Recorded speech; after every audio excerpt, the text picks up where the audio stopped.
Peut-être, Samuel, veux-tu faire une présentation un petit peu et puis dire bonjour à ceux qui vont nous regarder un peu plus tard et introduire Nicolas? Alors volontiers. On est le 28 octobre et normalement le 28 octobre c'était l'ouverture des universités européennes des maisons des potes.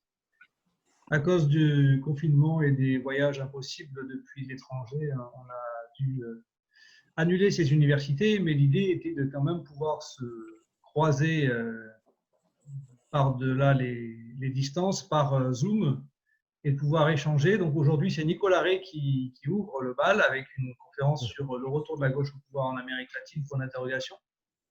Et donc, pour ceux qui ne connaissent pas trop Nicolas, donc il a été impliqué sur le diagnostic des quartiers prioritaires pauvres dans les Antilles et puis en France en tant qu'anthropologue, sociologue. Et puis finalement, maintenant, il fait un peu d'anthropologie, sociologie en Amérique latine. Puis il a été aussi historien et puis aussi romancier. Et donc, il a pas mal de casquettes et il intervient au titre de chacune de ces casquettes à peu près à différentes occasions pour nous. Et donc là, il avait envie de nous raconter qu'il y avait des choses positives qui se passaient en Bolivie et dans quelques pays d'Amérique latine. Et donc, l'idée, c'était d'échanger là-dessus. Parce que c'est un peu morose en France. On n'a pas du tout de perspective de reconquête de la gauche au pouvoir. Et donc, c'est bien de voir qu'ailleurs, c'est possible. Donc, effectivement, l'idée, c'est de voir les choses sous l'angle énergétique. C'est-à-dire que souvent, on regarde les révolutions latino-américaines comme quelque chose de romantique, de très sympathique, etc. On a souvent des voix en Europe qui vont critiquer Cuba, qui vont critiquer le Venezuela, mais sans connaître le conflit, la guerre qu'on a sur place en Amérique latine. Bon, pourquoi je m'intéresse moi personnellement à l'Amérique latine? Mon grand-père était guadeloupéen et depuis tout petit, je suis entre la France et la Guadeloupe et j'ai été bercé évidemment par euh, toutes ces, toutes ces histoires de conquête européenne aux Amériques, mais aussi de résistance des peuples indiens, des peuples noirs, la création d'Haïti, qui a été une réponse aussi à la présence française du côté des Amériques. Donc voilà, je me suis passionné pour ce continent et je me sens impliqué à tel point que je suis désormais même mexicain depuis 3 ans et très fier. Voilà. Donc, je vais vous faire un historique d'abord concernant justement les intérêts américains ou états-uniens, parce que l'Amérique, c'est toute l'Amérique, c'est pas seulement les États-Unis, donc je préfère les intérêts états-uniens dans cette partie du monde, pour que vous compreniez finalement quelles conséquences cela a sur le monde. Ce qui se passe ici, en Amérique centrale, dans la Caraïbe, en Amérique du Sud et même en Amérique du Nord avec le Mexique, donc l'Amérique latine en général, ça a un impact sur le reste du monde. Donc, je vais faire un historique rapide et ensuite, ça va nous permettre de venir tranquillement aux années 2000 avec l'arrivée au pouvoir d'un certain nombre de leaders latino-américains issus de la gauche et de faire une espèce de bilan, mais pas un bilan en l'air comme ça, juste par rapport à ce qu'ils ont fait, mais par rapport à cette ligne de démarcation qui est la pression pas possible que mettent les États-Unis pour s'emparer de ces territoires. On ne peut pas comprendre le Venezuela si on met de côté le fait que le Venezuela, c'est la première réserve au monde de pétrole. On ne peut pas comprendre ce qui se passe en Bolivie si on met de côté le fait que la Bolivie, c'est la première réserve au monde de lithium. Le pétrole, c'était l'énergie du XXe siècle, le lithium sera l'énergie du XXIe siècle. Donc, il faut bien comprendre tout ça. Il y a un nœud qui se passe à cet endroit-là. Le Brésil, avec Jair Bolsonaro, qui est revenu au pouvoir après un coup d'État orchestré, un coup d'État constitutionnel, n'est-ce pas, orchestré pour se débarrasser de Lula. Donc, on a une nouvelle forme de coup d'État, notamment qui se joue en Amérique latine. Plus besoin de militaires. On fait toute une politique de dénonciation, de corruption, etc., sur les personnes qui sont au pouvoir. Je ne dis pas que les gouvernants sont toujours innocents, mais évidemment, on s'attaque aux uns et pas aux autres. Donc, tout ça a des intentions bien déterminées. Donc, on y va pour le petit historique et ensuite, on retombe sur nos pieds les années 2000 pour voir comment ça se passe. Donc, les États-Unis, la création des États-Unis se fait évidemment contre l'Angleterre. On a une question, à la fin du XVIIIe siècle, début XIXe, on a un tournant qui va se jouer au niveau du leadership mondial. C'est-à-dire que les puissances européennes qui étaient présentes depuis plusieurs siècles aux Amériques vont perdre pied avec les indépendances. Alors d'abord des États-Unis, ensuite d'Haïti en 1804, pardon, et ensuite toutes les indépendances de l'Amérique latine emmenées par Bolivar, Simon Bolivar, et le Mexique, l'Amérique centrale, etc. Il se trouve que le système esclavagiste était arrivé à bout de souffle, on va dire, d'autant que les machines, avec la révolution industrielle, s'avéraient beaucoup plus intéressantes que la main-d'œuvre esclavagiste. Donc, il ne faut pas croire que les puissances européennes ont du jour au lendemain décidé d'abolir l'esclavage juste pour des questions humanistes, mais il s'est avéré que d'un point de vue économique, de rentabilité, il était bien plus intéressant de se baser sur les machines, la machine à vapeur, etc., la révolution industrielle, et d'avoir un salariat, le système du salariat sous-payé dans les grandes capitales européennes, dans les pays européens. Les États-Unis, à l'aube du 19e, 20e, vont chercher à prendre le leadership mondial du capitalisme. Donc, ils vont essayer de remplacer l'Angleterre et la France notamment et prendre la tête du capitalisme mondial. Ça n'a pas commencé fin 19e, début 20e, tout ça. Ça a commencé en 1820 avec le 5e président des États-Unis, Monroe, qui a lancé une fameuse doctrine qu'on appelait la doctrine Monroe. En quoi consistait la doctrine Monroe? C'est l'Amérique aux Américains. Alors, ça sonne plutôt bien d'entrée. On se dit, tiens, voilà quelqu'un d'intéressant qui veut créer l'unité de tout le continent américain du nord au sud. Donc, au début, c'était en fait d'abord l'Amérique aux Américains face aux Européens. Mais cette Amérique aux Américains va vite se transformer en l'Amérique aux États-Uniens, et non pas seulement à tous les Américains. Donc, pour cela, les États-Unis vont s'emparer d'une grande partie en fait de l'Amérique latine, ce qu'on va d'ailleurs appeler la cour arrière des États-Unis. Tout au cours du 19e et du 20e siècle, on aura une présence états-unienne très forte dans cette partie du monde. Alors, ça a commencé par le Mexique. La moitié du territoire du Mexique a été récupéré par les États-Unis au milieu du 19e siècle. Ensuite, ça a enchaîné. Ils ont fait la guerre aux Espagnols pour s'emparer de Cuba. Ils ont récupéré le Panama. Ils ont séparé le Panama de la Colombie. Ils sont rangés pour que le Panama se sépare de la Colombie pour ensuite s'emparer de cette petite portion de terre et y faire le canal de Panama. Alors, le canal de Panama, c'est pas n'importe quoi. C'est ce qui permettait justement de dominer sur le marché mondial, sur les échanges mondiaux entre la partie océan Atlantique et l'océan Pacifique. À partir du moment où vous dominez la route du commerce, vous dominez amplement le marché mondial. Ils se sont incrustés au Honduras, au Nicaragua, à Saint-Domingue en Haïti, à Puerto Rico jusqu'à nos jours, etc., etc. Donc à base d'invasion, etc. On avait aussi la United Fruit Company, la compagnie fruitière unifiée, qui en fait était une compagnie bananière. D'où d'ailleurs le terme République bananière, c'est-à-dire quand on parle de l'Équateur, on parle de République bananière parce qu'en fait, ils étaient sous la coupe de cette entreprise qui s'occupait de récolter les bananes. Alors, c'était en fait une couverture, bon, hormis le fait que c'était une couverture, c'était quand même le premier employeur de toute l'Amérique centrale et de la grande Caraïbe, des grandes Antilles, pardon, la United Fruit Company. Ça permettait d'avoir un pied dans la région, de donner de l'emploi ou de faire et défaire les gouvernements. Dans les années 50, vous avez comme ça un gouvernement progressiste au Guatemala qui va être complètement mis à pied par la United Fruit Company, c'est-à-dire qu'il va organiser un coup d'État pour se débarrasser d'un gouvernement progressiste au Guatemala. Dans les années 60, 50-60, la United Fruit Company va fermer ses portes puisque la production de bananes n'intéressera plus autant les États-Unis, en tout cas pas dans cette région. Mais ça va enchaîner ensuite sur, finalement, bon, Cuba va être une grosse pierre dans le pied de l'oncle Sam, puisque Cuba va permettre de financer des mouvements de guérilla dans toute l'Amérique latine, même en Afrique.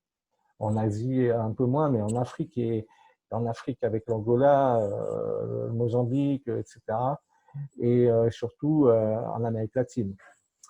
Bon, j'ai envie de dire que c'était de bonne guerre, puisque de toute façon, les États-Unis avaient l'intention de s'emparer de ces territoires. Ils y étaient déjà présents, à Cuba, ils s'en sont fait chasser. On était en pleine guerre froide, évidemment, ça a inquiété les États-Unis avec la présence des Russes, des Soviétiques dans la région. Voilà. Dans les années 70-80, on parle de décennies perdues pour l'Amérique latine. Pourquoi décennies perdues? Tout simplement parce que on avait des dictatures au pouvoir, des gouvernements militaires, des juntes militaires au pouvoir en Argentine, au Brésil. Au Guatemala, on a eu un génocide dans les années 80. Bref, tout ça pour satisfaire la présence et les intérêts des États-Unis dans la région face à l'avancée du bloc de l'Est dans la région également, forcément. Donc, c'est un petit peu l'équilibre mondial qui se jouait là. Dans les années 90, on a la chute du mur de Berlin. Donc, un peu moins d'inquiétude du coup pour les États-Unis qui se sentent comme libérés de ce poids du bloc de l'Est et qui vont pousser vers l'Est davantage, si j'ai envie de dire, et qui vont s'incruster littéralement dans le Moyen-Orient, au Moyen-Orient. Alors, la guerre du Koweït, elle est assez discutable. Il y a pas mal de théories qui laissent entendre qu'on aurait un peu laissé le feu vert à Saddam Hussein pour s'emparer du Koweït. Et une fois qu'il s'en est emparé, tout le monde lui est tombé dessus. Donc voilà, c'est juste pour dire comme ça, c'est une petite anecdote en passant. Et même si ça n'était pas le cas, en tout cas, les États-Unis ont bien récupéré la chose à leur avantage par la suite. Les attentats du World Trade Center, je ne vais pas tomber dans une mauvaise théorie, entre guillemets, du complot, mais en tout cas, pareil, les États-Unis, s'ils n'en sont pas à l'origine, en tout cas, ils ont très bien su rebondir sur cette opportunité pour avancer leur pion en Irak. Bref, tout ça pour dire, ensuite, bon, en Syrie, on connaît l'histoire, etc. Les Européens ont voulu reprendre leur place aussi en Syrie, notamment les Français et les Anglais. Bon, j'en passe des meilleurs. Tout ça pour dire que les États-Unis, dans les années 90-2000, ont un peu baissé le pied par rapport à l'Amérique latine, puisqu'ils ont vraiment mis le paquet sur le Moyen-Orient. Pourquoi? Pour s'emparer des réserves de pétrole, tout simplement. On revient à la même idée, c'est qu'il faut s'emparer de l'énergie au niveau mondial pour dominer le monde. On met des bases militaires, etc. Donc voilà. Ils ont un peu levé le pied à tel point que Hugo Chavez, en 1998, est élu président du Venezuela. Il va réformer la Constitution, il va faire une constituante, il me semble, et un certain nombre de politiques sociales, sanitaires en matière de santé vont se créer et vont favoriser évidemment un enrichissement du peuple. Quand je dis enrichissement, on a eu une grosse baisse de la pauvreté, on a eu de grandes politiques d'alphabétisation aussi, d'accès à l'éducation, à la santé, etc. Lorsque les États-Unis se sont rendus compte qu'ils avaient un peu lâché le pied, c'était déjà trop tard, la vague de la gauche au pouvoir était lancée en Amérique latine. Donc en 2002, on a l'élection de Lula au Brésil. En 2003, nous avons l'élection de Néstor Kirchner en Argentine. Alors, Néstor Kirchner, c'est pas non plus une gauche traditionnelle, c'est le péronisme social. Il faut bien recadrer un petit peu les choses. Kirchner, en 2003, il accède au pouvoir et en 2006, il rembourse la dette du Fonds monétaire international. Il faut voir que l'élection de Néstor Kirchner intervient juste après la grosse crise des années 2000-2001 en Argentine. Et en 3 ans de pouvoir, Kirchner arrive à rembourser la dette du Fonds monétaire international alors qu'il était prévu qu'elle perdure jusqu'en 2008. Donc 2 ans avant l'échéance des crédits, il rembourse. Pourquoi? Pour justement ne plus avoir à payer les intérêts et pouvoir dédier les intérêts qui devaient être payés au FMI ensuite pour l'investissement dans le pays, en Argentine, donc les infrastructures, l'emploi, etc.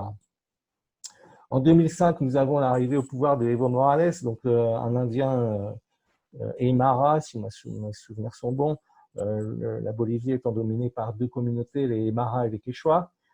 Donc Evo Morales arrive au pouvoir en 2005. Il va faire toute une politique de nationalisation de l'énergie. Alors moi, pour la petite anecdote, je vous donne un exemple. J'étais en 2005 en Espagne pour un mois et je suivais de près la presse, notamment El País. Alors El País, c'est un peu l'équivalent du Monde, on va dire. C'est un peu à la base social-démocrate, mais on connaît aussi les capacités des sociodémocrates pour cracher sur les mouvements latino-américains de gauche. Donc j'ai eu ça en direct, hein. C'est-à-dire qu'à l'époque, on n'avait pas forcément, on n'était pas aussi bien connecté en direct live avec Internet ou quoi, WhatsApp, etc. En lisant la presse, au début, on avait grand espoir dans El País, grand espoir avec l'arrivée d'Evo Morales au pouvoir. Évidemment, puisque un socialiste qui arrivait au pouvoir pouvait peut-être aider les mouvements de gauche en Europe et notamment en Espagne. Au bout de quelques temps, rapidement, on est passé de grand espoir à grande désillusion et à presque trahison de la part d'Evo Morales dans les colonnes d'El País. Pourquoi?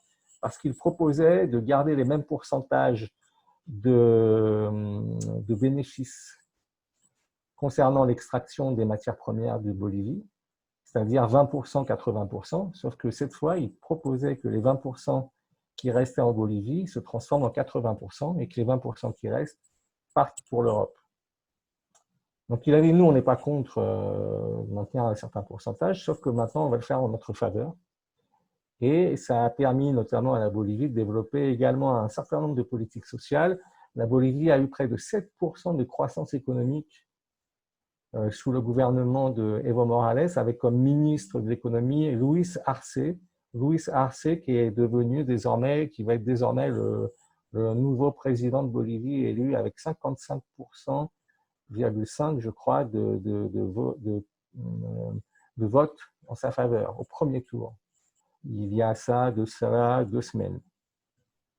Donc, ça veut dire quoi? Ça veut dire que les gouvernements de gauche au pouvoir ont quand même démontré des capacités à relancer la machine économique. Alors, évidemment, tout n'est pas rose. Ils ont pratiqué une politique extractiviste comme vraiment assez classique.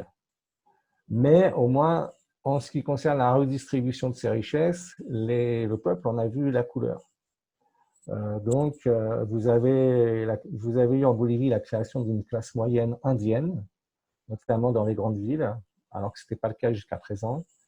Vous avez eu même des grands patrons, des petits patrons, des moyens patrons, créoles, métis, qui ont pu faire fortune, ou en tout cas s'enrichir.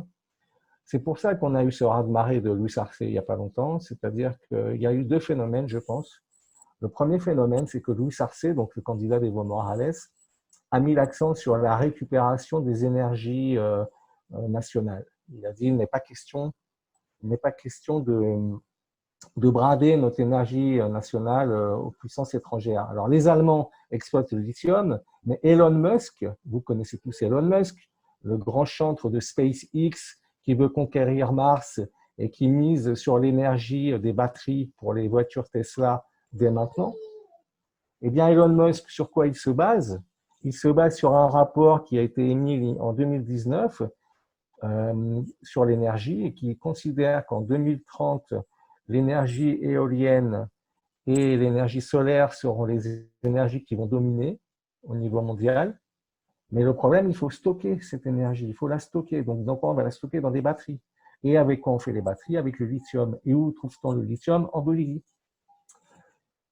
Voilà. Donc, pour vous expliquer un petit peu la chose, Elon Musk avait concocté avec son ami Jair Bolsonaro, le président du Brésil, soutenu par les États-Unis, de construire des usines de stockage du lithium au Brésil, juste à la frontière avec la Bolivie, en extrayant de la Bolivie le lithium.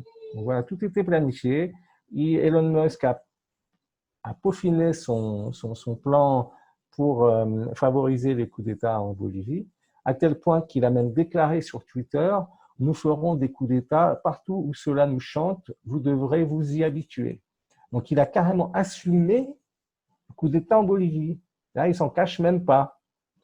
Vous voyez un petit peu le degré de cynisme et finalement bon, ça lui a pas beaucoup réussi, hein, vous voyez. C'est-à-dire qu'il y a quand même le retour du bâton, c'est que le peuple réagit. Le gouvernement intérimaire de Janine Yanez, qui était extrêmement non seulement anti-populaire, mais raciste à mourir, qui a fait des déclarations terribles sur les Indiens. Dans un pays qui est à moitié indien, ça passe mal. Et lors des élections, on nous prédisait qu'il y aurait un deuxième tour qui opposerait le candidat arrivé deuxième, Carlos Mesa, qui était en fait centre-droit ou droite libérale, on va dire, à Luis Arce. Mais il y avait 20% de votes occultes, c'est-à-dire on avait 20% de gens dans les sondages qui refusaient de dire pour qui ils allaient voter. Alors je pense que c'était soit une stratégie de la part des mouvements indiens de ne pas trop dire pour qui ils allaient voter. Ça s'est doublé aussi avec un fort, on va dire, les classes moyennes créoles et les petits patrons ou patrons de moyennes entreprises, voire de grandes entreprises, n'ont pas voulu nécessairement dire pour qui ils allaient voter, pour ne pas être montrés du doigt en tout cas. Mais une fois dans l'urne, ils ont très bien compris qu'il fallait voter pour Luis Arce, qui leur avait permis dans les années 2005 jusqu'à 2019, en tout cas jusqu'en 2014, ça c'est sûr, de s'enrichir et de faire des bénéfices extrêmement importants, puisqu'on a eu 7% de croissance économique durant ces années-là sous Evo Morales avec le ministre de l'économie Luis Arce. Concernant le Venezuela, alors on peut être d'accord ou pas d'accord avec le gouvernement Maduro. En tout cas, ce qui se passe au Venezuela, les choses sont très claires. Dès 2005, au sein du Parti républicain, il y avait un débat entre la fraction dure du Parti républicain et une fraction moins dure du Parti républicain pour savoir quelle stratégie adopter face au Venezuela. Premièrement, est-ce qu'il fallait continuer à mettre la pression sur le Venezuela en espérant qu'ils lâchent du lest sur leur politique sociale, sur le chavisme, ou fallait-il affamer le peuple? Je l'avais lu textuel, affamer le peuple pour générer une rébellion du peuple contre le gouvernement de Chavez et renverser le pouvoir.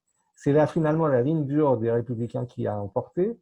Les démocrates n'ont pas beaucoup,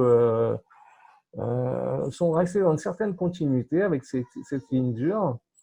Et résultat des courses, aujourd'hui, nous avons effectivement Trump, c'est finalement le fait de façon beaucoup plus explicite. Il coupe les vivres et on attend un soulèvement du peuple contre le gouvernement. Alors évidemment, que ce soit lors du coup d'État contre Hugo Chavez ou contre ses tentatives de renverser Maduro, il y a un durcissement du pouvoir en place. Lorsque Chavez a eu un coup d'État orchestré depuis les États-Unis, il a ensuite mis les militaires à la tête des grandes entreprises internationales, notamment énergétiques. Ça, quand vous mettez un militaire à la tête d'une grande entreprise, en général, ça ne va pas très loin. C'est-à-dire qu'il n'est pas super bien formé pour faire marcher la boutique. Mais au moins, c'était une forme de reconnaissance de la part d'Hugo Chavez envers les militaires qui étaient restés fidèles envers lui lors du coup d'État et qui lui avaient permis de se rétablir au pouvoir. Mais bon, voilà. Concernant l'Équateur, alors l'Équateur, on a eu Rafael Correa aussi, j'ai eu la chance d'aller 1 mois et demi en Équateur, et donc ça m'a permis, en allant en Équateur, de me faire une idée de ce que pouvait être la confrontation, mais vraiment la confrontation entre les intérêts des grands groupes oligarchiques et une révolution sociale. Alors évidemment, c'est limité, c'est assez limité, on ne peut pas parler comme Rafael Correa ou d'autres parlent de socialisme en soi. C'était des gouvernements capitaliste à vocation sociale. C'est-à-dire qui se basait sur le capitalisme pour redistribuer. C'est déjà une avancée. Mais bon, en interne, vous aviez des luttes très fortes au sein de la révolution citoyenne de Rafael Correa, entre des intérêts en place depuis pas mal de temps, qui arrivaient au pouvoir, et le peuple et les coopératives, puisqu'il faut savoir que l'Équateur est un pays où le mouvement des coopératives est extrêmement fort, et j'ai pu le constater au niveau de la mairie de Quito, où la responsable de l'aménagement à la mairie de Quito avait en fait auparavant développé des projets des projets de réhabilitation des quartiers pauvres de Quito. Donc, à la place des décharges, on a mis des espaces verts. Au lieu de protéger les barreaux des fenêtres des maisons, on a construit des maisons avec les habitants sans mettre de barrière ou de protection aux fenêtres, parce qu'on s'est basé sur la surveillance de la part des habitants, donc une espèce d'autocontrôle. Quelqu'un vient de mettre de la musique et on l'entend. Voilà. Sinon, et voilà. Et cette personne-là qui avait développé ce projet dans les quartiers était responsable des politiques de logement au niveau de Quito, la capitale. Je l'ai rencontrée et elle, c'est vraiment le mouvement des coopératives. Et c'est très intéressant. Après, ils ont essayé de développer ce modèle pour l'ensemble du pays. C'est-à-dire que pour 20 000 $, vous pouvez avoir une maison et organiser les gens du quartier, les espaces verts, le ramassage des ordures, l'autoconstruction, etc. Donc, c'est beaucoup plus sympa et moins cher. Donc, vous voyez un petit peu ce genre de... Et bon, à la mairie, j'ai rencontré des responsables qui me disaient, oui, mais c'est vrai qu'on est dans une révolution citoyenne, mais on a des grandes familles qui restent quand même aux manettes et c'est une lutte interne qu'on mène au sein de la révolution citoyenne. Mais cette lutte était possible. C'est-à-dire qu'on avait une base vraiment qui était arrivée au pouvoir, qui a dû négocier ou même se confronter à d'autres groupes d'intérêts qui, eux, continuent à garder le pouvoir, même sous un gouvernement de gauche. Mais les choses ont permis justement, face à cette confrontation saine et démocratique, en tout cas, d'avancer et qu'il y ait des répercussions pour le peuple. Voilà, c'est ce que j'ai pu constater, moi, en étant en Équateur. J'ai aussi pu constater une autre chose, c'est que lorsque de l'extérieur, on condamnait le gouvernement de Rafael Correa parce qu'il s'en prenait aux grands groupes de presse et aux grands groupes industriels qui n'arrêtaient pas de lancer de la désinformation sur sa révolution citoyenne, lui, en retour, enfin je dis lui, bon, normalement on sait bien que la justice n'est pas aussi indépendante que cela, donc en tout cas on a eu de grosses condamnations à de la prison et même à des amendes assez importantes de plusieurs dizaines de millions de $, contre les grands groupes de presse et autres. Donc on a appelé cela la dictature, la fin de la liberté d'expression. Il faut voir que la liberté d'expression dans la presse, c'était vraiment tiré à boulet rouge sur la tentative de gouvernement progressiste de Rafael Correa. Et ces grands groupes, j'ai pu voir dans quelle mesure ils tiennent le pouvoir depuis même la colonie, j'ai envie de dire. C'est-à-dire, c'est le latifondisme, c'est on ne cède rien au peuple, on exploite à fond les ressources minières, on fait bosser les pauvres pour cela, il n'y a aucun retour ensuite en termes d'éducation, de santé et autres.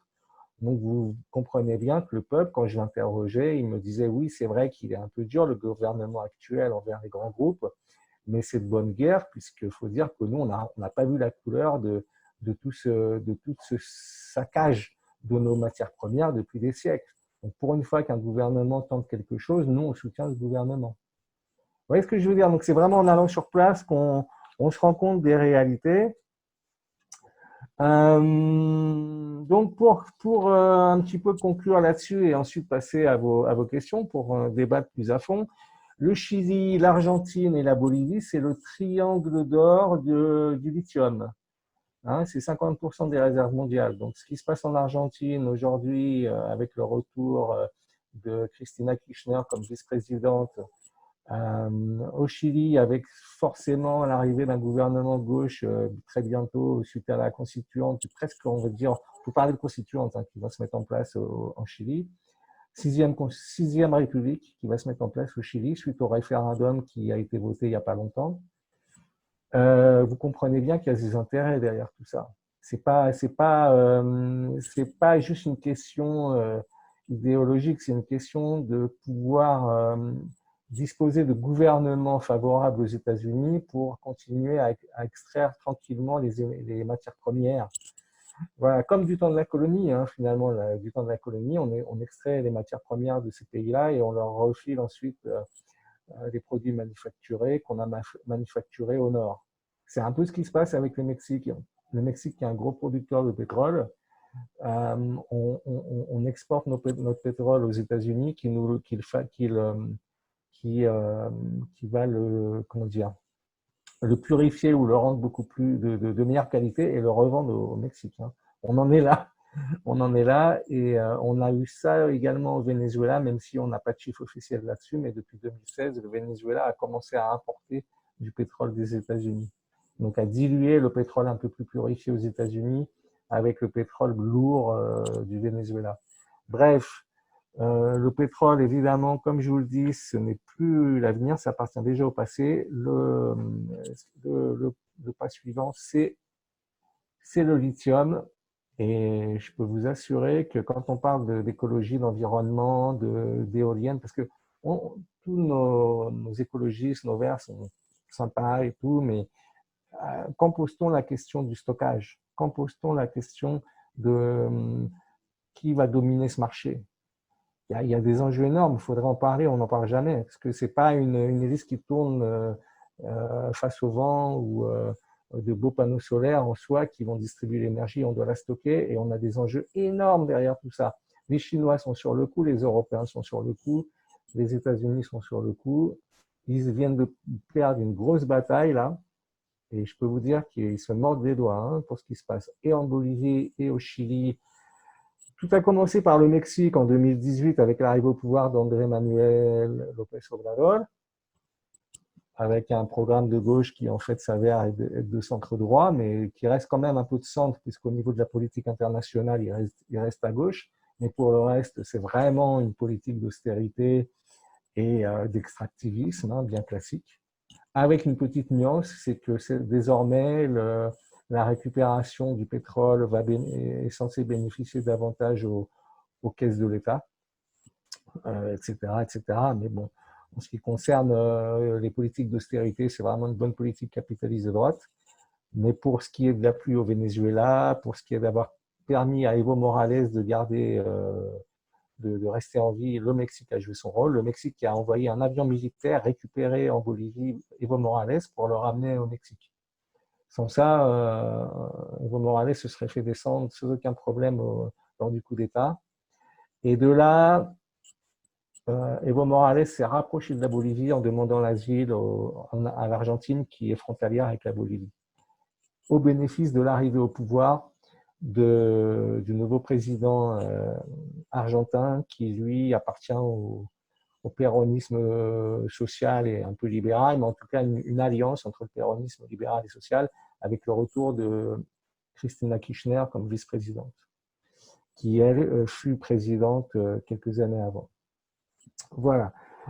Donc, je termine là-dessus et j'attends vos questions avec plaisir pour pouvoir approfondir le débat. Si je peux commencer le tour de questions. En Équateur, c'est l'ancien vice-président de Corée qui, il me semble, est devenu président, qui s'appelle Lénine Moreno. Lénine Moreno, voilà, et qui s'est totalement retourné contre l'héritage de Corée et qui a pratiqué donc ce qu'on appelle le lawfare, il me semble, hein, contre Corée. Comment tu vois ce retour un petit peu de la droite au pouvoir, alors que c'était quelqu'un qui, semblait-il, était dans le camp de son prédécesseur? Alors, c'était une trahison totale hein, de la part de Lénine Moreno. Rafael Correa venait de faire 2 mandats consécutifs. Il n'est pas tombé dans le piège comme Evo Morales ou Chavez de vouloir se maintenir au pouvoir. Il n'a pas fait modifier la Constitution pour se représenter une 3e fois. Il s'est dit, bon, je passe la main, en bon démocrate, j'assure la pérennité de la démocratie et donc je lance un autre candidat qui était son vice-président, qui a été élu avec succès puisque le peuple a voulu continuer à bénéficier du succès de la révolution citoyenne sur Rafael Correa. Seulement quelques mois après, Lénine Moreno s'en est pris directement à Rafael Correa, alors qu'il était son vice-président, c'est-à-dire qu'il a commencé à critiquer toute la politique antérieure menée par Rafael Correa, alors que lui-même était son vice-président. Je pense il avait sur lui une grosse pression de la part des États-Unis sur un grand nombre comment dire, de nombreux cas de corruption dans lesquels il devait être impliqué. Et surtout, il a fait le choix, une fois qu'il est arrivé au pouvoir, de se rapprocher de la droite latifondière et des grands groupes économiques qui dominent en Équateur, non pas sur la capitale Quito, mais à Guayaquil, où on a justement l'extraction du pétrole et on a tous ces groupes d'afro-descendants noirs qui vivent dans des conditions atroces dans des quartiers que j'ai pu visiter. J'ai jamais vu des choses pareilles, peut-être sauf en Haïti ou en Afrique du Sud. Et bon, je vous dis, voilà, donc il a complètement changé de braquet, on peut dire. C'est vécu comme une véritable trahison, évidemment. Et la politique de lawfare qui consiste justement à faire des coups d'État institutionnels. C'est-à-dire, on vous sort un certain nombre d'affaires, alors avérées ou non vous concernant. Je dois dire au passage que la gauche au pouvoir, c'est le problème toujours du pouvoir, n'est pas exempt de corruption, de sous-table pour emporter des marchés, etc. Mais je peux aussi vous assurer que c'est dans une bien moindre mesure que les autres gouvernants ou équipes qui étaient au pouvoir auparavant, et aussi, malgré cela, c'est la grosse critique qu'on peut quand même faire à la gauche au pouvoir, mais malgré cela, on a eu de toute façon, heureusement, des politiques de redistribution. Donc le peuple, on va dire, n'en voulait pas trop au pouvoir, même s'il est au courant de certains cas de corruption, parce que justement, il savait qu'il continuait à pouvoir en bénéficier. On a eu la même chose avec le Parti révolutionnaire institutionnel au Mexique. On a eu plusieurs décennies de présence du Parti révolutionnaire institutionnel au Mexique. Et je m'en suis rendu compte ici rapidement, c'est-à-dire que lorsque le Parti d'action nationale, le PAN, la droite libérale, est arrivé au pouvoir au Mexique, il a été beaucoup critiqué par le peuple parce qu'il considérait que ce parti de droite libérale se remplissait les poches sans redistribuer au peuple. Alors que le Parti révolutionnaire institutionnel, c'est des anecdotes que j'ai récupérées dans la rue ou auprès de ma famille mexicaine et de mes amis. Alors que le Parti révolutionnaire institutionnel, si, comme les autres piquait historiquement voilà, affaires de corruption, mais redistribuait. C'est un vilain défaut. Nous avons peuplé Morica en Uruguay qui n'est pas tombé dans le piège parce que ce président était complètement désintéressé par les aspects matériels. Vous avez quand même quelques présidents qui s'en sortent, mais je peux vous assurer une chose, même si Rafael Correa a été vilipendé récemment par des anciens alliés, notamment amérindiens, et j'ai certains amis qui étaient députés lorsque Correa était président, qui étaient alliés avec lui, qui ensuite s'en sont éloignés. Je peux vous assurer que, vu l'enfer qu'ils ont vécu sous Lénine Moreno, nous avons désormais une alliance tacite à nouveau entre différents secteurs de la société en Équateur. Donc, vous avez à nouveau là une grande coalition qui s'appelle UNES, qui rassemble une grande partie des Amérindiens qui s'étaient éloignés en grande partie de Corée, qui s'en sont rapprochés vu les circonstances. Vous avez donc ceux qui sont restés fidèles à Rafael Correa, qui ont fondé un autre parti, et donc on a une espèce de grande coalition qui va reprendre le pouvoir l'année prochaine. C'est assuré, quoi. Il n'y a aucun doute là-dessus. Surtout dans la dynamique de la Bolivie qui vient de se passer, du Chili, du Mexique, en tout cas au niveau international, et de l'Argentine. Je crois que Mehdi a une question. Il vient de lever la main. Oui, déjà, en introduction, te remercier Julien et remercier Samuel pour cette initiative. J'ai trouvé l'évocation sur le lithium intéressant parce que c'est vrai qu'on n'en parle quasiment pas. Et le corollaire, les terres rares, parce on pourrait évoquer la guerre du Congo, qu'on a appelée aussi la guerre de Nokia. C'est-à-dire qu'on a toute une guerre qui se mène, enfin des guerres qui se mènent, on est en Europe, on nous parle d'écologie, on nous parle de électrique, mais sans se poser la question de ce que ça crée dans les pays qui produisent. Hein. Tu as évoqué le cas du lithium, justement, et de la manière dont on l'extrayait, mais la Chine, le jeu qu'elle joue, et comment, à un moment donné, alerter les opinions justement sur les terres rares et sur le lithium qui lui concerne le stockage de l'énergie, les terres rares plus pour justement la miniaturisation des batteries et tous les portables qu'on utilise tous les jours. Comment on va dire éclairer les populations sur cet enjeu et le modèle vers lequel on essaye de nous conduire, puisque on sait très bien qu'on va arriver à des conflits généralisés, que ce soit en Amérique latine ou en Afrique, et que ça risque de repartir au Congo parce qu'il y a un véritable enjeu autour de ces matières. Quoi, voilà. Donc cette question-là, moi, elle me semble vraiment cruciale, parce que tu parles d'un retour de la gauche en Amérique latine, mais est-ce que c'est pas un retour illusoire, tant les forces qui vont jouer contre eux sont énormes et qu'il n'y a aucune organisation aujourd'hui de la part, on va dire, d'un international. Je vais faire plaisir à Gérard Féloche quand je dis ça, un international prolétaire qui se mettrait en place justement contre ces forces qui sont vraiment extrêmement puissantes. Merci. Bon, concernant le lithium, Evo Morales a été très clair. Il avait bien expliqué que c'était la guerre pour s'emparer du lithium. Elon Musk ne l'a pas démenti, puisque quelques temps après, il a carrément dit nous irons chercher l'énergie où elle se trouve et vous devrez vous y habituer. Donc, il a assumé cette posture. Ensuite, il s'est laissé de se rattraper en disant non, mais en fait, on n'a pas besoin d'aller en Bolivie, puisqu'on le fait déjà avec l'Australie. Bon, il a fait ce qu'il peut, mais en fait, le mal était fait, il s'était déjà grillé. Luis Arce, qui vient d'arriver au pouvoir, en tout cas qui va arriver bientôt au pouvoir après les élections triomphales, a gagné parce qu'il a mis le paquet là-dessus les derniers jours de sa campagne. Il est allé dans les régions où on exploite le lithium et il a dit attention, au-delà de la gauche, au-delà de la droite, au-delà de ça, on est en train de s'emparer de notre pays. Donc, c'est au-delà même de gens qui sont de gauche ou socialistes. On a eu des gens patriotes, des gens même de droite, qui ont considéré que c'était le meilleur candidat pour protéger les énergies et les intérêts du pays, qui ont voté pour Luis Arce. Ces fameux 20% de vote occulte qu'on ne savait pas trop si...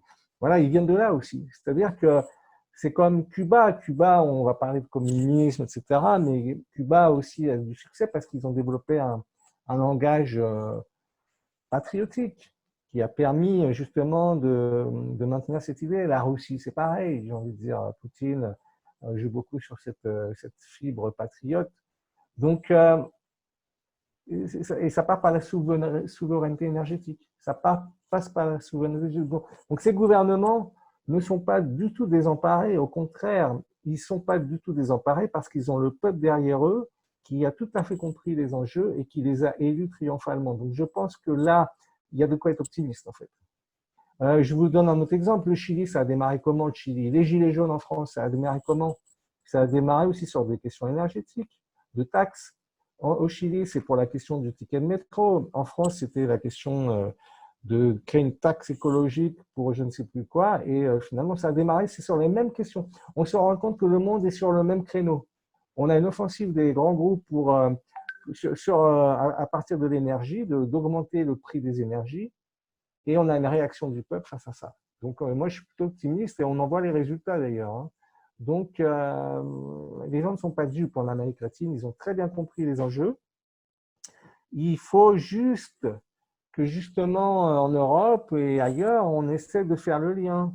Et là, c'est un petit peu plus compliqué parce qu'on a des schémas qui ne sont pas exactement sur ces créneaux-là. Mais la présence de la France en Afrique, les guerres au Congo, j'ai un ami qui avait fait sa thèse de doctorat sur justement la guerre au Congo, Kinshasa, sur ces questions-là liées à nos batteries de portables. Et voilà, et ça va au-delà, c'est-à-dire que le lithium, c'est l'énergie de demain. C'est ce qui va permettre de stocker, en fait, de créer les batteries. Donc, moi, je pense que le danger, le grand danger, il ne faut pas se fourvoyer. C'est-à-dire que depuis quelques années, je voyais beaucoup d'entreprises françaises développer la question de l'éolien.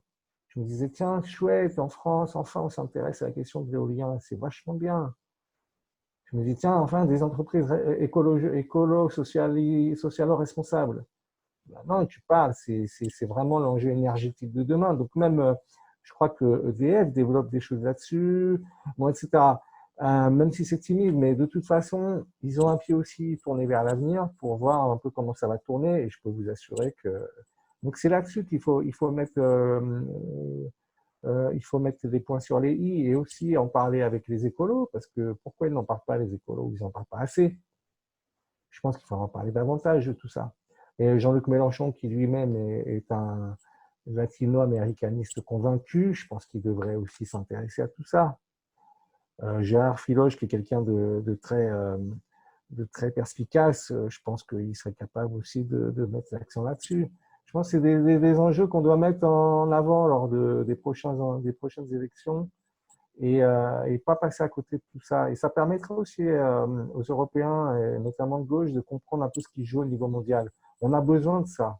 Sinon, on ne comprend pas. On ne comprend pas, les gens sont largués, ils ne savent pas où ils vont, ils se font manipuler surtout. Voilà. Donc, je suis optimiste, mais il faut faire le boulot. Hein. Il faut faire le boulot, il faut diffuser l'info. Donc, c'est pour ça que moi, j'ai senti un peu qu'il y avait un nœud là, et c'est pour ça que j'ai proposé de faire cette conférence justement pour vu depuis ici l'Amérique latine, je peux vous dire qu'on est en plein dedans, quoi.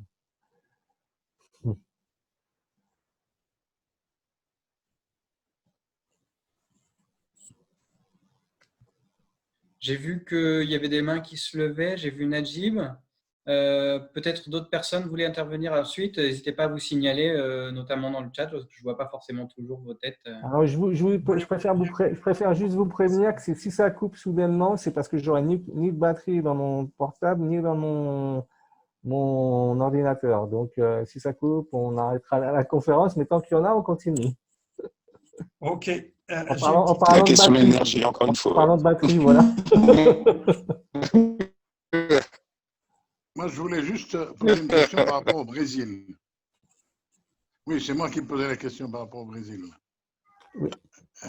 Alors, le retour de la gauche au Brésil, c'est pour quand? En vrai, je pense que c'est pour la prochaine, hein, puisque là, Jair Bolsonaro, il s'oppose carrément à ce qu'on ait des vaccins pour le peuple. Il considère que c'est pas la solution. Enfin, il est en train de génocider son peuple. Donc, lui, il est plutôt très, très, très mal parti. Après, il faudra arriver à réconcilier les différentes gauches au Brésil. Donc, la gauche un peu social-démocrate qui a quand même pas mal fricoté avec les intérêts extérieurs. Le Parti des travailleurs qui a fait un pas si mauvais score, hein, 45% au deuxième tour aux dernières élections, alors qu'ils étaient quand même mal partis.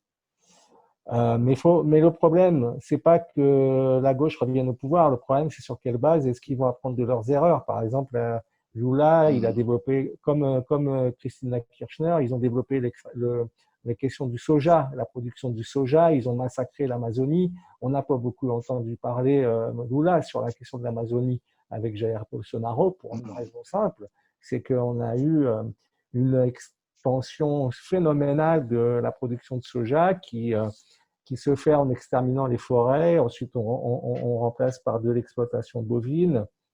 Donc, il faut repenser aussi vers quel modèle on veut aller.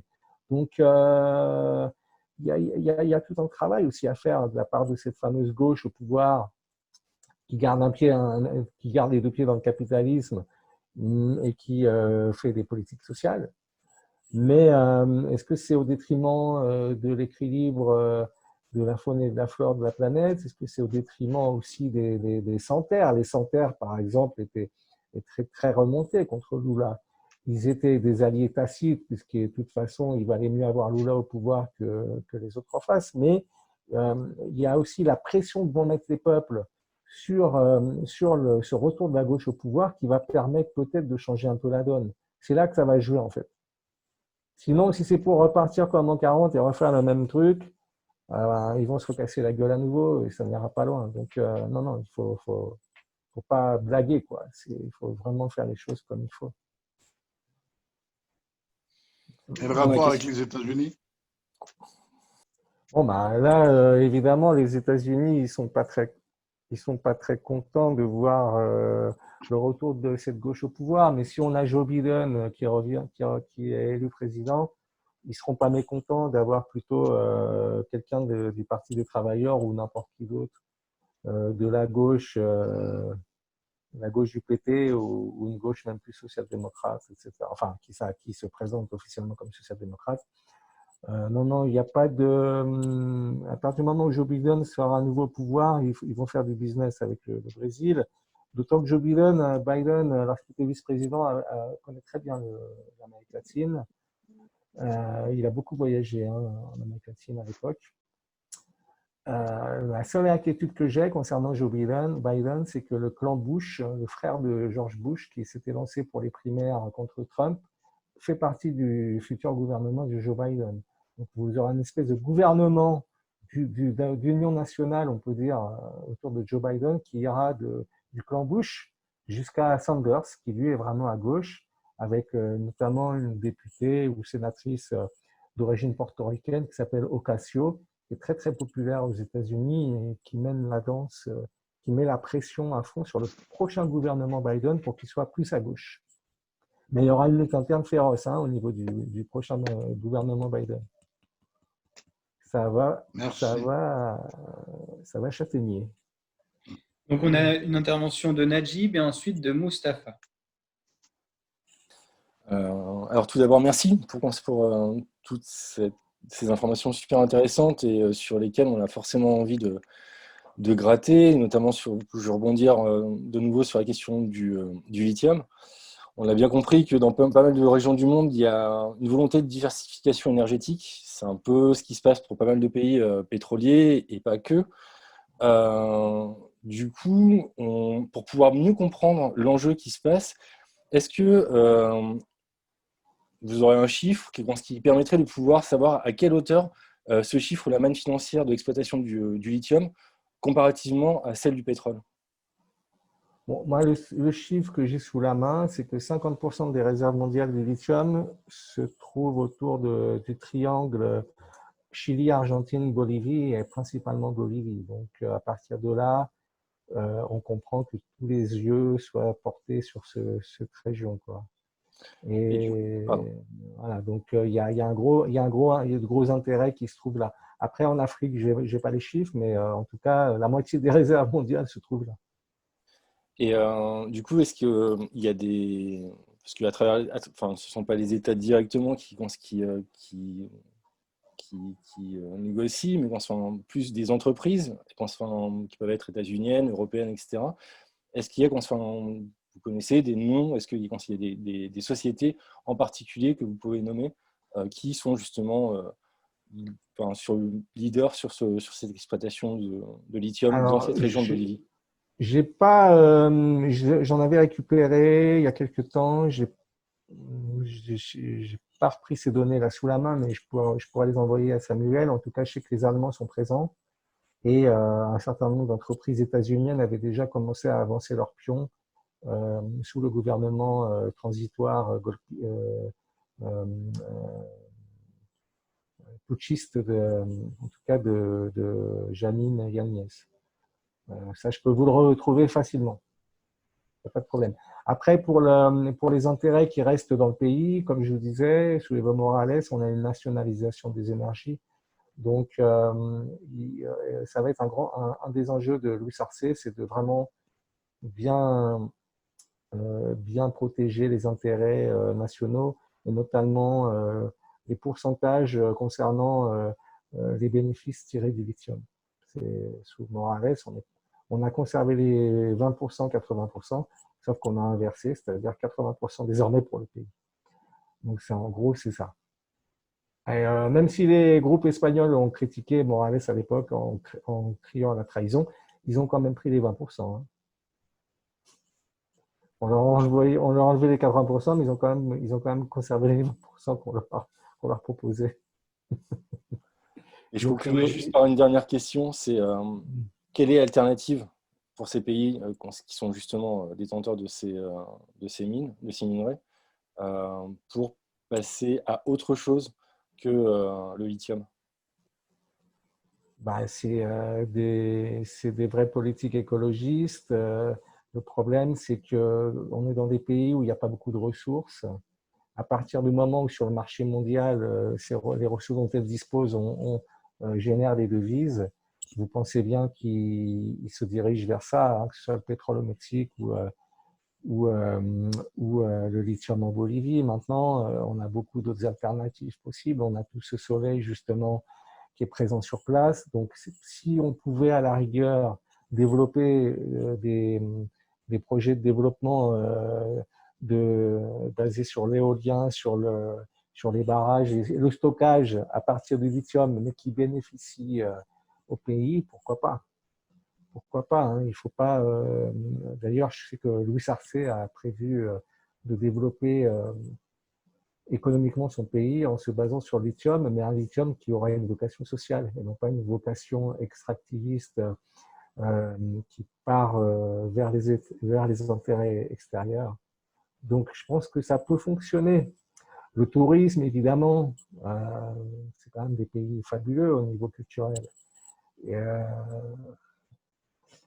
bon, il y a énormément d'alternatives. Le problème, c'est que par exemple, notre président mexicain refuse les alternatives écologistes. Lui, il met tout le paquet sur le pétrole. Donc, ici, il faudrait avoir une espèce de mélange, en fait, entre les matières premières telles qu'on les connaît, le pétrole et le lithium, mais pas que ça. Sinon, ça va être limité. Sinon, on va malheureusement rester dans des logiques de monoproduction où la politique du pays dépend des cours mondiaux. Est-ce qu'il n'y avait pas du gaz en Bolivie? Ah, pardon, j'ai oublié le gaz. Quoi? J'ai oublié le Il y, gaz. il y a eu une guerre pour le gaz au début du siècle. C'est là que Complètement, ouais. Carlos Mesa a tiré à la mitrailleuse lourde sur les Indiens et le MAS, c'est à l'origine même de l'unification et du MAS, je crois, non? Oui, si, complètement, complètement. Le gaz. Ouais. Donc, il y a le gaz aussi. Donc, vous voyez, c'est ça aussi, les enjeux. C'est est-ce que ces énergies partent vers l'extérieur ou est-ce qu'elles restent dans l'intérieur du pays pour développer des politiques sociales? Mais je pense personnellement, il ne faut pas qu'on recrée les mêmes problèmes qu'on a en Algérie, qu'on a à Cuba, qu'on a à d'autres endroits où on est basé sur une monoproduction. Alors, le sucre à Cuba, maintenant, c'est le tourisme. Bon. Le pétrole et le gaz en Algérie, la même chose en Bolivie. Il faut qu'on soit capable, à mon sens, avec les bénéfices tirés de ces matières premières, d'investir dans l'agriculture, d'investir dans l'innovation technologique, d'investir. Et j'ai l'impression que Louis Sarcé, fait partie de son plan quand même. C'est quelqu'un de très intelligent. C'est un économiste, patriote. Enfin, il n'est pas indien, hein, Louis Sarcé, mais c'est un métis qui est allié de fait des mouvements indiens, puisque son vice-président d'ailleurs est amérindien et il est un des poids lourds du MAS, du mouvement vers le socialisme, Movimiento hacia el Social, ouais, je crois que c'est Movimiento al Socialismo. Donc, il y a matière. Il faut aussi jouer sur les alliances entre les communautés amérindiennes ou afrodescendantes et puis les classes moyennes créoles et métisses. Il y a aussi des choses à faire à ce niveau-là. Alors, la Bolivie, ils ont réussi ça.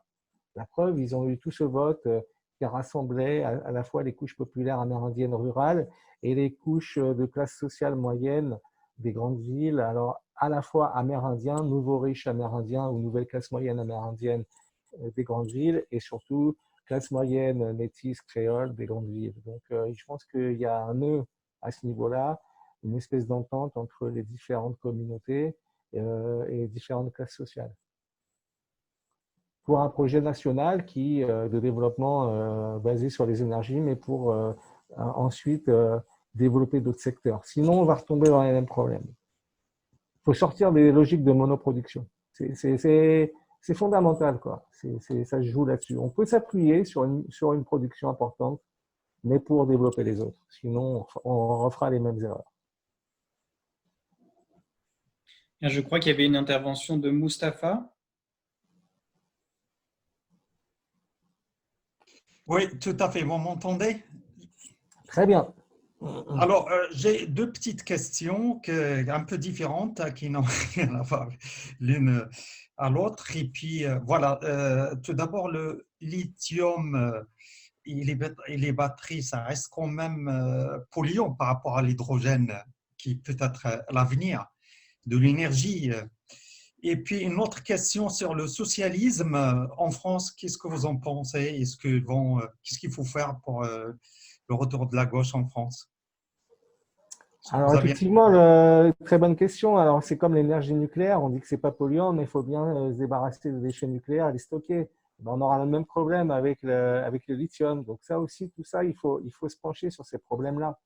Et c'est des problèmes, des choses très sérieuses évidemment. Concernant le retour de la gauche au pouvoir, est-ce que si on parle de la gauche de François Hollande, qui a massacré le Code du travail, qui a engendré Macron.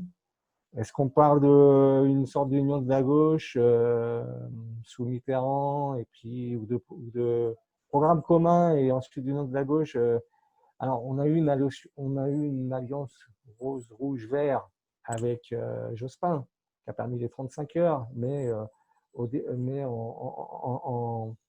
en intégrant aussi la question de la flexibilité. C'est des négociations qu'il y avait eu à l'époque. C'est comment faire accepter au patronat la question de 35 heures.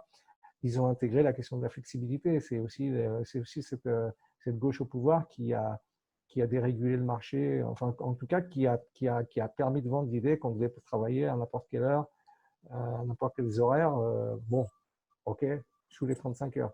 Donc, de quelle gauche on parle? Si j'ai bien compris, en suivant un peu de près les débats récents, il y a eu un appel des 1000 pour qu'il y ait une union, au moins un programme commun, je suppose, pour arriver aux élections. Et il faudra que vous vous mettiez d'accord en France sur un programme commun.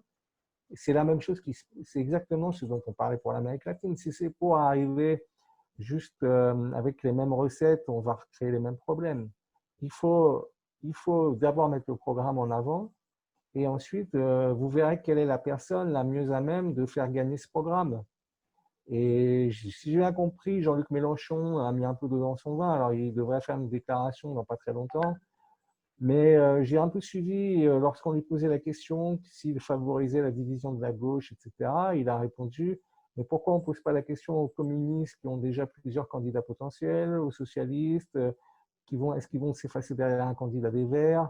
Est-ce qu'on est prêt à faire cela? De toute façon, vous n'avez pas le choix.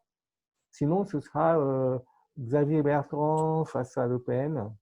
Parce que Xavier Bertrand, je pense qu'il a des pourcentages, il est à 15% dans le dernier sondage.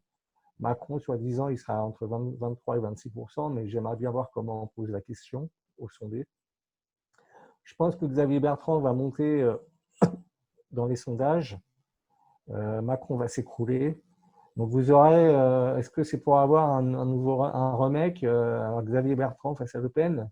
Le Pen a de grosses chances de deuxième tour, puisque Macron, avec toute la politique qu'ils sont en train de développer, en train d'exciter les islamistes alors qu'au lieu d'essayer de se rapprocher des musulmans laïcs et ils sont en train de pousser dans les bras des islamistes. C'est terrible ce qui se passe en ce moment en France quand même. Il met le paquet, Macron. C'est toujours la même chose. On part d'un drame et on rebondit pour faire avancer son projet. Alors, son projet sécuritaire, on parle d'islamo-gauchisme, ce qui ne veut absolument rien dire, etc., etc. je suis un peu inquiet quand même, hein. Je suis un peu inquiet de cette manipulation qui est faite sur les gens. Est-ce que les gens au quotidien vont se braquer là-dessus ou est-ce qu'ils vont d'abord penser à leurs problèmes d'emploi? Je pense que le chômage est extrêmement fort, hein, en ce moment en Europe. Donc voilà, il faut vous mettre d'accord d'abord sur le programme et ensuite sur un candidat qui permettra de faire gagner ce programme. Sinon, c'est mort. Très bien sur l'intervention sur sur le programme. Je voyais qu'il y avait plusieurs interventions qui étaient en demande. Abdoulaye et puis Samuel. Bonjour tout le monde. Bonjour monsieur le conférencier déclaré. Moi, ma question va sur l'attitude des hommes politiques ou disons les révolutionnaires de gauche dans le sens général. Est-ce que sont-ils plus vertueux que les hommes politiques de droite ou les libéraux? Qu'est-ce qui fait qu'une fois au pouvoir, ils sont corruptibles ou vers la fin de leur mandat, ils sont poursuivis pour des faits de corruption? Bon, ben, la réponse elle est simple, c'est-à-dire que le système des démocraties libérales tel qu'il est dessiné fait que de toute façon, vous êtes amené d'une façon ou d'une autre à être soit tenté, soit à vous servir dans les caisses. C'est pour ça qu'il y a quelques incorruptibles qui ont résisté, comme Pepe Mujica en Uruguay, qui est un président qui n'était pas intéressé par les intérêts matérialistes. Il a passé des décennies en prison et il a vécu avec très peu. C'était un pur, on a envie de dire, quelqu'un d'incorruptible. Maintenant, les autres, moi, je peux vous le dire entre nous, lorsque j'étais en Équateur, j'étais accompagné de communistes, de personnes qui se réclamaient communistes et qui, lorsqu'on a fait un petit tour de la capitale à Quito, me disaient « Ah ben tiens, oui, on appuie la révolution citoyenne. » Et à chaque coin de rue, on me disait « Ah ben tiens, je viens de racheter cet immeuble. Ah ben celui-là aussi, on l'a racheté il n'y a pas longtemps. » Donc, c'est ça, le problème, c'est ça, c'est-à-dire le système, il est dessiné de cette façon. Après, les gens de gauche ne sont pas plus corrompus que les gens de droite une fois qu'ils arrivent au pouvoir. Je pense qu'il reste un peu moins. Seulement ceux qui peuvent dénoncer ces corruptions, c'est-à-dire les gens de droite qui ont les moyens avec la presse, etc., de faire le lawfare, ne vont pas se gêner, ils le font. Je pense qu'ils ont même tendu pas mal de pièges avec notamment Odebrecht. Odebrecht, c'est une entreprise brésilienne et qui a corrompu pas mal qui avait pas mal d'intérêts dans différents pays d'Amérique latine et qui maintenant, dès qu'on en a besoin, on nous sort un problème de corruption avec Odebrecht, je crois que ça s'appelle comme ça, j'ai oublié le nom, excusez-moi. En tout cas, ouais, c'est ça. Donc, ils sont tombés dans le panneau. Bon, c'est malheureux, mais il faudrait faire gaffe quand même. Mais de toute façon, à partir du moment où le système est dessiné de cette façon, on ne peut pas attendre autre chose. Après, vous avez des vrais révolutionnaires de gauche qui, justement, refusent de prendre le pouvoir dans ce cadre-là. Quand je parle des vrais révolutionnaires de gauche, je dirais ceux qui continuent à mobiliser avec la base et qui considèrent que c'est là que ça se joue, en fait. C'est-à-dire, je vais vous donner un exemple. Je ne sais plus où j'ai entendu parler de ça il n'y a pas longtemps, mais la question n'est pas la prise du pouvoir, mais l'exercice du pouvoir. C'est ça, en fait. Et c'est ça, c'est au cœur de tout. C'est-à-dire, qu'est-ce qu'on fait une fois qu'on arrive au pouvoir?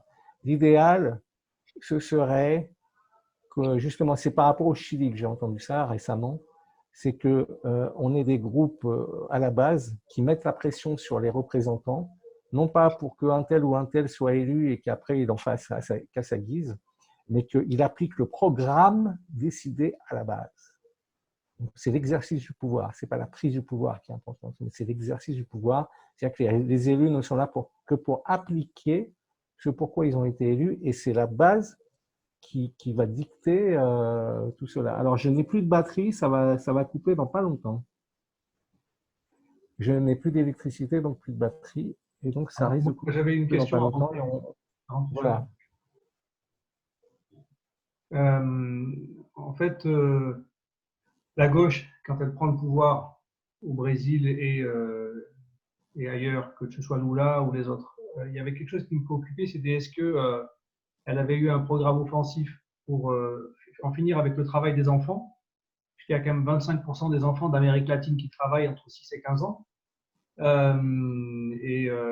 Moi, pour avoir fait des recherches sur la lutte contre le travail des enfants au début du XXe siècle, dans les verreries ou ailleurs, où c'était les enfants qui allaient près des fours pour aller faire le travail que les grands ne pouvaient pas faire. Et donc, il y avait à l'époque 20% aussi des travailleurs qui étaient des enfants de moins de 15 ans. Et ça a été une grande bataille de la CGT ou du Parti communiste à sa création de mener cette bataille contre le travail des enfants en France.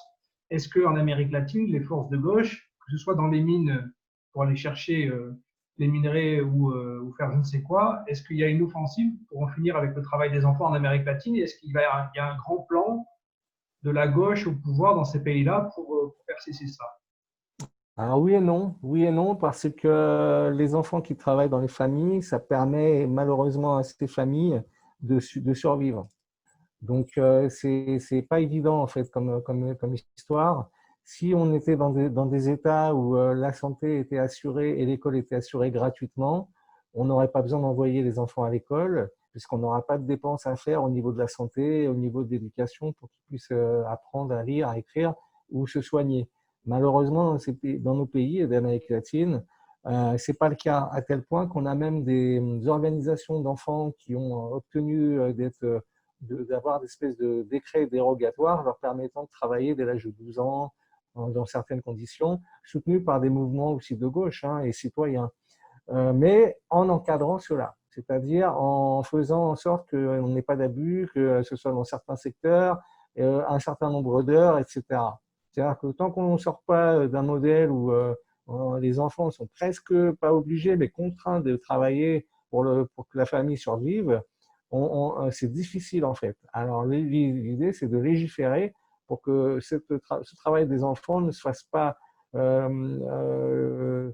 l'exploitation à outrance, dans les accidents de travail, dans les viols, etc., la prostitution, etc. Donc c'est en fait l'enjeu, c'est plutôt là-dessus, c'est de légiférer pour qu'il y ait un droit qui couvre, qui protège les enfants dans une certaine limite de travail horaire, de protection sociale, etc. Et là, donc, c'est le patronat qui tient finalement le cap politique pour ces pays-là.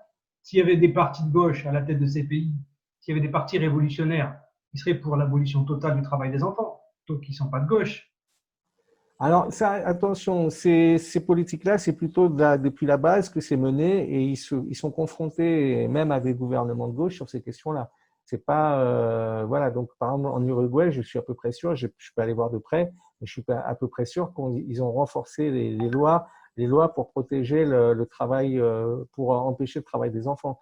Et ils l'ont fait comment? En développant des politiques de soutien aux familles pauvres et qui permettent d'éviter justement qu'elles tombent dans l'obligation d'envoyer leurs enfants travailler. C'est surtout là-dessus que ça s'est joué en fait. C'est pas les gouvernements qui décident de laisser les enfants travailler, c'est plutôt une pression depuis la base pour que ce soit mieux organisé afin qu'ils soient mieux protégés et dans le meilleur des cas, qu'il y ait même des politiques au niveau de l'État qui soient d'appuyer davantage les familles afin d'éviter de tomber dans ces excès-là. Plutôt comme ça que ça se passe en fait.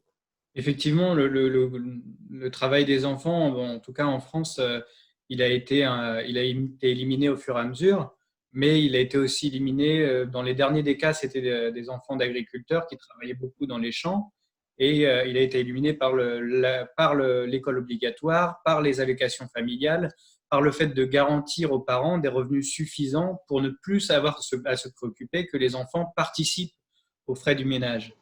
Moi, j'avais une autre question. Samuel a plus ou moins abordé ce thème, mais je voulais que tu précises, j'ai mon idée sur le sujet, mais je voulais que tu précises, est-ce que la gauche sociale est aussi une gauche sociétale dans l'Amérique latine?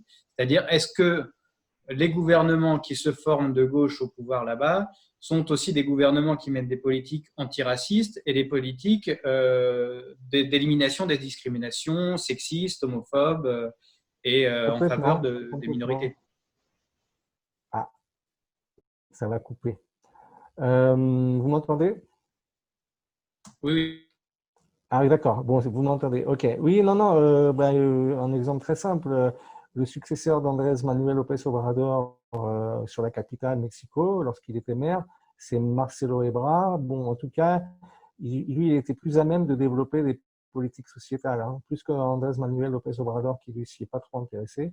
Mais sur les questions du droit à l'avortement et du mariage gay, on a la capitale du Mexique qui permet cela. Donc, si dans d'autres États, si tu te fais avorter, tu vas en prison. On envoie les femmes en prison pour 20 ans. Alors, évidemment, il y a des mobilisations de la société internationale qui font qu'elles sortent. Mais sur la capitale, ceux qui veulent se marier, qui sont homosexuels dans d'autres États, parce qu'il y a un gros pouvoir fédéral, hein, donc très grosse autonomie par des États, donc vont se marier sur la capitale. Ce qui met la pression sur les autres États. Donc, Jalisco, moi où je me trouve à Guadalajara, c'est un État très catholique, etc. Ben, maintenant, on a une espèce d'union civique qui est l'équivalent du Pax qui se met en place. Donc, ça gagne du terrain aussi au niveau du pays. Sur l'avortement, c'est pas gagné, hein, je peux vous le dire. Et la question de faire passer ça au niveau national est une question qui ne passe pas au sein du gouvernement d'Andrés Manuel López Obrador, qui lui est très catholique, qui est même, enfin très chrétien en tout cas, et qui est même allié avec des évangélistes. Donc c'est un gouvernement soi-disant anti-néolibéral, mais qui est allié avec les évangélistes et sur les questions sociétales notamment. Donc il y a une lutte interne très forte même au sein de la gauche au pouvoir hein, sur ces questions-là. Malheureusement, je pense qu'ils sont en train de perdre la bataille à ce niveau-là, les conservateurs au sein de la gauche au pouvoir. C'est-à-dire qu'il y a une telle dynamique au niveau mondial sur ces questions-là qu'on a des collectifs de jeunes, notamment de jeunes femmes, de jeunes en général, qui... j'entends des voix. On a une forte pression de jeunes générations pour que les choses changent. Moi, je vois même au niveau de l'université, on a un certain nombre de couples de jeunes qui s'affichent ouvertement à l'université. On a des collectifs homosexuels, lesbiens et même qui font des alliances. On a un phénomène très intéressant en Amérique latine aussi. Ça ferait frémir Zemmour. On n'est même pas dans la question de la repentance. C'est des blancs, des jeunes blancs ou métis qui disent, voilà, je dois me déblanchir. Je dois laisser de côté mes privilèges, comprendre que je suis dans une position de domination. Alors, si je suis un homme blanc, j'ai une double position de domination, je dois me débarrasser de ça pour être capable de comprendre les minorités qui souffrent et pouvoir créer des alliances. Si je suis pas capable de faire mon autocritique et de sauter de mon piédestal, on ne pourra pas faire avancer les choses au niveau humaniste en général. Donc on a de grosses prises de position de la part de la jeunesse hein, à ce niveau-là. De grosses mobilisations, c'est impressionnant.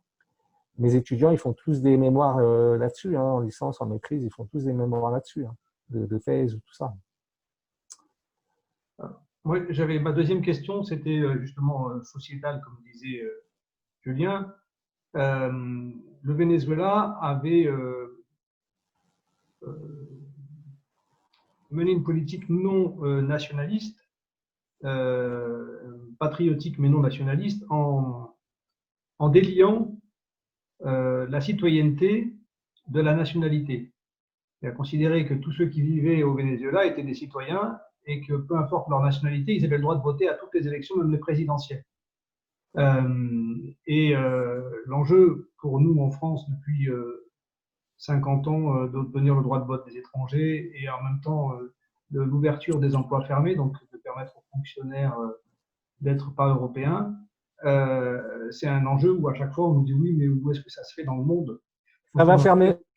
Que ça se fasse en Amérique latine. Est-ce qu'il y a des pays ou des gauches dans ces pays-là qui ont une politique patriotique mais non nationaliste et qui consisterait à accorder aux étrangers dans leur pays tous les droits qui sont accordés aux nationaux?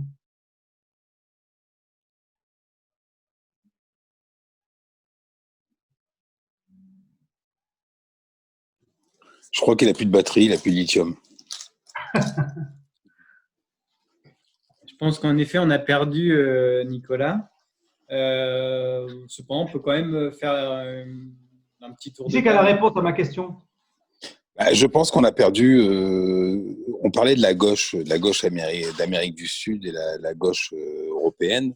La gauche d'Amérique du Sud, elle a une symbolique qui est extrêmement forte. Et nous, en France, notamment, on est complètement en train de se faire éliminer par une guerre culturelle qui est menée chaque jour, quoi. C'est pour ça que vraiment, je pense que on est très mal. Vous menez un combat culturel, mais chaque jour, on le perd complètement quand tu vois que les principaux médias se permettent de mettre des débats Onfray-Zemmour à des heures de grande écoute, où on est complètement absent, et que quand on parle de programme commun pour la gauche, ça ne veut rien dire, parce que est-ce que certaines composantes de la gauche le sont encore, quoi, tu vois, donc les questions que tu poses, Samuel, fondamentales sur le droit des personnes à être considérées comme citoyens, je pense qu'on est en train en France d'en prendre un chemin, mais radicalement opposé, quoi. Moi, je suis vraiment très pessimiste sur ce qui nous attend. Et Xavier Bertrand, j'y crois absolument pas, hein, je pense que c'est plutôt un sparring partner et qui va servir de rampe de lancement pour Macron, qui risque de perdre devant Marine Le Pen, quoi. Mais je suis désolé pour le Nord, mais parce qu'on vous envoie ce qui est de pire, hein. On vous envoie Darmanin, on vous envoie Xavier Bertrand, mais Xavier Bertrand, j'y crois absolument pas, quoi. Ne sois pas si pessimiste, puis je me permets de dire, Oui. ça n'est pas Un petit coup de déprime. Ouais. Ça n'est pas la surface de ce qu'on entend aujourd'hui qui compte.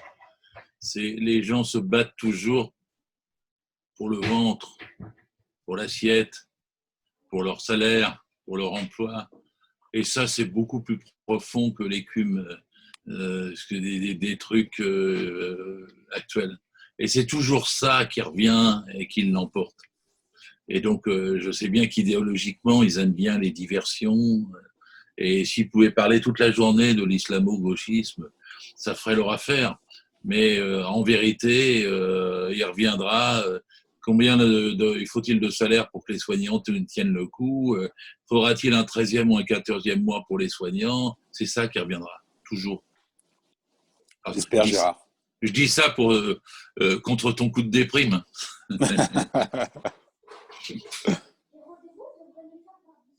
Mais justement, puisque la question est posée à Gérard tout à l'heure sur est-ce que Mélenchon, Bayou, je ne sais même pas comment il s'appelle, le patron du PS, machin. Fort.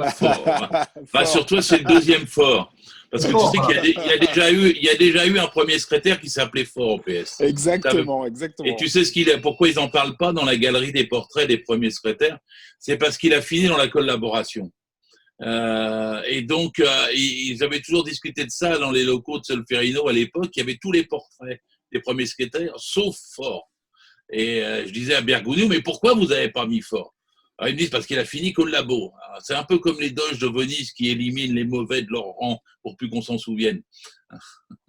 Mais en tout cas, est-ce que donc Fort, Bayou, Mélenchon, les patrons des partis de gauche, sont prêts à faire un programme commun de parti à parti, ou est-ce qu'à chaque fois c'est toujours le programme du président, donc le programme d'un individu qui va surpasser tout? Non, moi je suis d'accord avec le copain qui a parlé là, depuis le Mexique. S'il n'y a pas de plateforme commune, de toute façon, il n'y aura pas de candidature commune et il n'y aura pas de victoire. Je veux dire que Mélenchon est donné à 15%, il s'en vante, mais on s'en fout de 15%. On s'en fout même de 19%. Parce que ce qu'il faut, c'est avoir entre 25 et 31%. Parce que sinon, on n'est pas au deuxième tour. Et donc, ce n'est pas un candidat de premier tour dont on a besoin, c'est un candidat de deuxième tour. Et pour avoir un candidat de deuxième tour, il faut forcément avoir une plateforme commune. Aujourd'hui, on doit avoir 19 groupes de gauche. Je me plais à les énumérer avec tristesse. Je parle d'ensemble, de République sociale, GRS, GDS aussi, et plus le PS, le PC, le ELV, LO, le NPA. Enfin bon, tout ça, ça représente plus de 50% dans le pays. Mais c'est morcelé comme une mosaïque. Et donc, s'il n'y a pas un minimum d'accord au cœur de la gauche, et une plateforme, un programme, c'est pas une Bible. Ça ne vaut que par l'arc de force sociale qui le soutient. Parce que les mots, parfois ils me vendent comment ils appellent ça, AEC, là. Le programme de LFI, je leur dis, mais votre programme, mais personne même l'a lu depuis 3 ans. La question principale, c'est quels seront les 5, 6, 7, 8 mots d'ordre qui permettront d'unir la gauche en mettant de côté ce qui la divise. Ça touche autour de la réduction du temps de travail, la retraite à 60 ans, la hausse massive du SMIC et des salaires. C'est les choses matérielles, immédiates, concrètes. Et seulement 3 ou 4 ou 5 points seront décisifs pour la mémoire et pour une campagne électorale. Vous savez, Hollande, il avait été élu à combien 16,5 millions de voix. Pour gagner, il faut plus de 17 millions de voix maintenant. Alors, on est tous là, on a 3-4 millions de voix, on est contents. Mais ce n'est pas ça qui nous permettra de gagner. Il en faut 17 millions. Et pour unifier tous les gens qui ne lisent pas, qui sont dégoûtés, qui sont déformés par la télé et tout ça, il faut quelque chose simple avec une force unie derrière qui est simplifié au maximum la vision. Mélenchon croit qu'il va le faire tout seul. Il dit la force ira à la force. C'est son truc. Donc je serai en tête, donc tous les autres seront obligés de se rallier. Ça lui permettra peut-être d'être en tête du premier tour, mais pas de gagner le second, parce qu'il ne passera pas la barre. Et donc, ça, c'est que je me tue à lui dire, je ne suis pas le seul, je crois qu'on est quelques millions à lui dire, dans les 3, 4, 5 millions qui sont déjà motivés. Et il a la pression sur lui. Bon. Dans les Verts, vous avez vu comme moi, Jadot s'est fait quand même marginaliser. 25 voix contre 75%. Donc, la balance va plutôt vers Bayou et Piolle que vers Jadot. Il faut bien regarder les choses. Dans le PS fort, il y a une seule chose qui est consolante, c'est que Le Foll, Hollande et tout ça se sont fait aussi totalement marginaliser. Ils ont eu un vote dans le PS, ils étaient 18 contre 119. Et Faure, lui, il a dit moi, je veux un candidat qui ne soit ni socialiste, ni communiste, ni vert, ni insoumis. Je veux un candidat commun, sinon il ne gagnera pas. C'est une belle phrase. Le problème, c'est qu'il la tienne. Mais c'est une belle phrase dite comme ça. Et pour arriver à ça, il faut arriver à mettre tout le monde autour d'une table. Alors, vous avez le PS et les Verts qui manœuvrent d'un côté, le PC aussi. De l'autre côté, LFI se dit, nous, on va essayer d'échapper à ça. On réunit tout ce qu'on peut réunir autour de nous pour contrebalancer. Mais tout ça, ça nous donne 2 pôles. Et s'il y a 2 pôles, c'est presque pire. Parce que les deux ont 12, 13% ou 15%, j'en sais rien. Et la défaite est assurée. Donc, il faut éviter de polariser entre 2 pôles. Il faut réussir à avoir un accord. LFI, ELV, on me dit que c'est impossible. Non. Moi, j'ai regardé la plateforme des Verts du 5 avril dernier et la plateforme de LFI qui faisait pour sortir de la pandémie à peu près en même temps. J'ai regardé ça. C'était à 80% pareil. Donc, en vérité. La stratégie pour obtenir qu'il y ait un accord des partis de se mettre en accord avec un programme commun. Est-ce qu'il y a un référendum citoyen pour réclamer un programme commun qui est prévu? Est-ce qu'il y a quelque chose qui est prévu?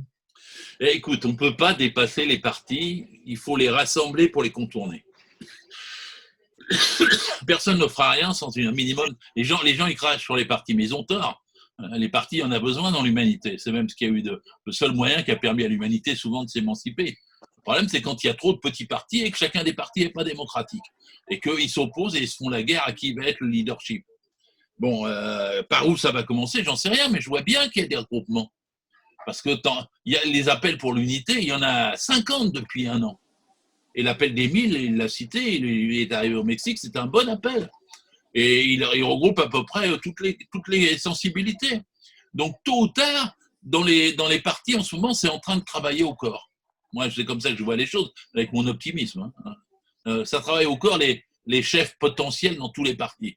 Et donc, cela dépend des militants, c'est-à-dire ça dépend de ceux qui sont dans les partis et pas dans les partis, et qui devraient tous les jours appeler Mélenchon, Bayou, Piolle, Faure et Roussel en disant « mettez-vous d'accord, mettez-vous d'accord, mettez-vous d'accord ». La première parole à la base, c'est de dire à ces chefs-là « mettez-vous d'accord ». Et s'ils se mettent d'accord, alors la dynamique derrière amènera des millions de gens. Comme ça, je vois les choses. Donc, pas de référendum pour réclamer ça? Comment tu veux le faire? Peut-être. Peut-être c'est une méthode. Mais là, pour un référendum, il faudrait d'abord être capable d'avoir, pour l'instant, on a combien? 20 ou 30 000 signatures sur la pétition dite des 1000. Bon, cette pétition-là est un peu compliquée, mais au moins elle existe avec tout le monde. On s'est interrogé sur son contenu parce qu'il était trop intello, mais on l'a signé quand même en disant il y a tout le monde, il faut y aller. Mais il faudrait au moins un texte qui appelle à 1 million de tu vois, évidemment, si on a 1 million sur un texte court qui dit bon voilà, mettez-vous d'accord, la plateforme commune doit apporter les trucs essentiels, retenez ce qui vous unit, mettez de côté ce qui vous divise. C'est important cette idée-là parce que les gens ont toujours une confusion entre unité de pensée et unité d'action. Ils pensent qu'il faut être d'accord sur tout pour se mettre d'accord. Ben non, ça n'arrive jamais comme ça. Quand on se met d'accord, c'est sur ce quoi on est d'accord. Et on a le droit de continuer à penser du bien, du mal de celui avec lequel on signe la plateforme. Hein. L'important, c'est les 8, 10 ou 12 points, je ne sais pas combien il y en aura, sur lesquels on se met d'accord. Et que là, on jure et craché qu'on va les défendre. Comme il disait tout à l'heure, il faut s'engager après à gouverner sur ces 8, 10 ou 12 points.